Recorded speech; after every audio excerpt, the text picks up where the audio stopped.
My name is Jordan. I'm 32 now, but this story starts when I was 26. Back then, I thought I was living the dream. In hindsight, I was walking straight into a nightmare, one that would almost break me before it built me. Let me take you back. I met Anthony on a cold Thursday night in downtown Chicago. I was at a networking mixer my best friend had dragged me to. I almost didn't go. I was tired from work and had just gotten my period. But if I hadn't gone, I never would have met him.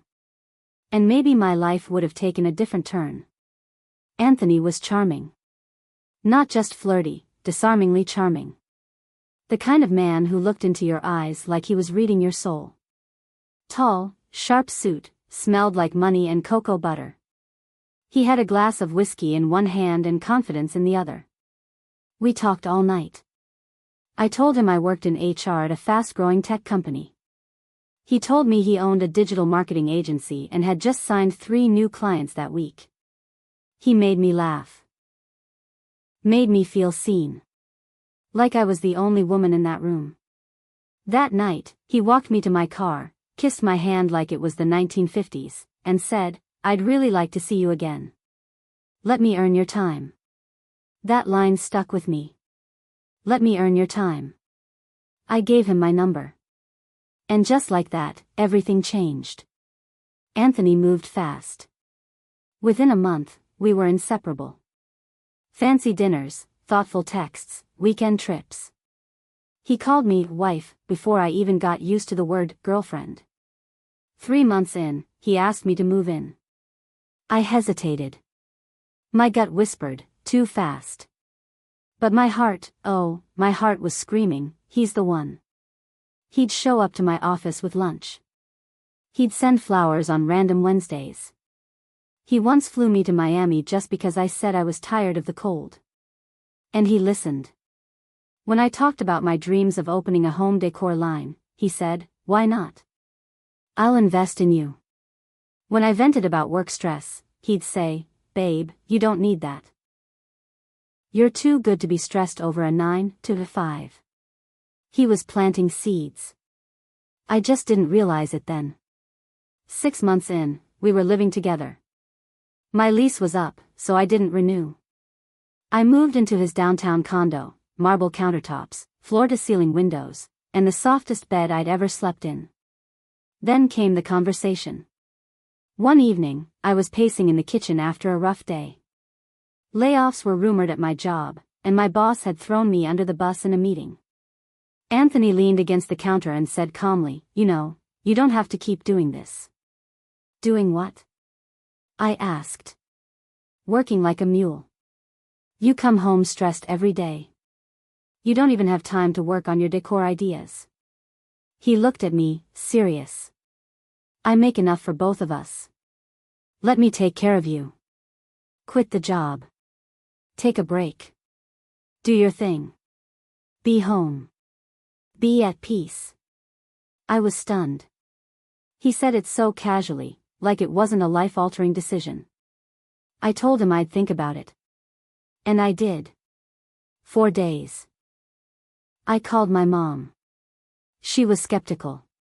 "Baby girl, no job is perfect, but you've always been independent. Don't throw that away." But Anthony was persuasive. He said all the right things. "This isn't the 1950s, but if I want to provide, and you need rest, why not?" He made me feel like choosing to stay home wasn't weakness, it was self-care. So, I quit. The first few weeks felt like freedom. I slept in. I worked on mood boards for my home decor line. I took long baths and watched sunsets. Anthony would come home to cooked meals and music playing in the kitchen. I even started doing yoga. He praised me.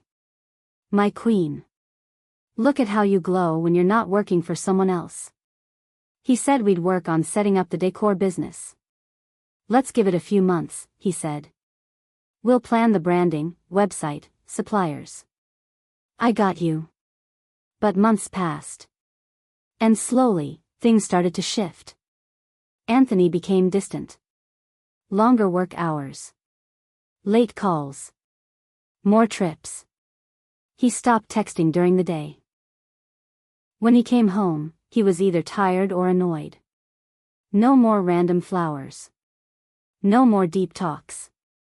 Just tired sighs and cold dinners. I asked, "Is everything okay?" He'd respond, "Just work stuff. Don't worry about it." Then one day, I noticed a new name pop up on his phone while he was in the shower. Vanessa, office. I didn't think much of it, at first. She sent something about a campaign file. Harmless. But I started noticing patterns. Late nights coincided with Vanessa's campaigns. He started locking his phone. And then, the perfume. He came home one night smelling like floral perfume, and I don't wear floral. I asked, "Were you around someone who wore strong perfume today?" He said flatly, "Yeah, one of the girls sprayed too much at the office." Damn near choked me. Something about his tone was off. 3 weeks later, Anthony left his iPad open. I wasn't snooping, I opened it to use Google Maps. But his iMessages were synced. The first thing I saw was Vanessa. Last night was amazing. Can't stop thinking about it. Anthony, you're trouble, woman face with tears of joy, but damn you taste like heaven. My heart dropped. My hands started shaking. I read on. Pictures. Voice notes. Dinner plans. A secret weekend trip to Atlanta.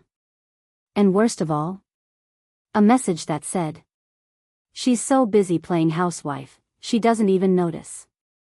I'm just over it." She. Me. I felt cold. Like all the warmth had been drained from my body.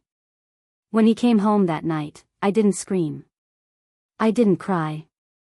I just looked at him and said, "So, you're done pretending?" He froze. "What are you talking about?" I slid the iPad across the table. He stared at the screen, then rubbed his face and muttered, "Shit." That was it. No apology. No excuse. No denial. Just, shit. I stood up and said, "I want you to say it. Say you cheated. Say you made me quit my job and then replaced me with your assistant." He sat down. "Jordan. I didn't plan this. It just happened. Things haven't been right between us for months." I laughed. I laughed so hard I scared myself. "No, Anthony. Things were perfect for you. Until I became too comfortable. Until I wasn't shiny and new anymore. You used me up."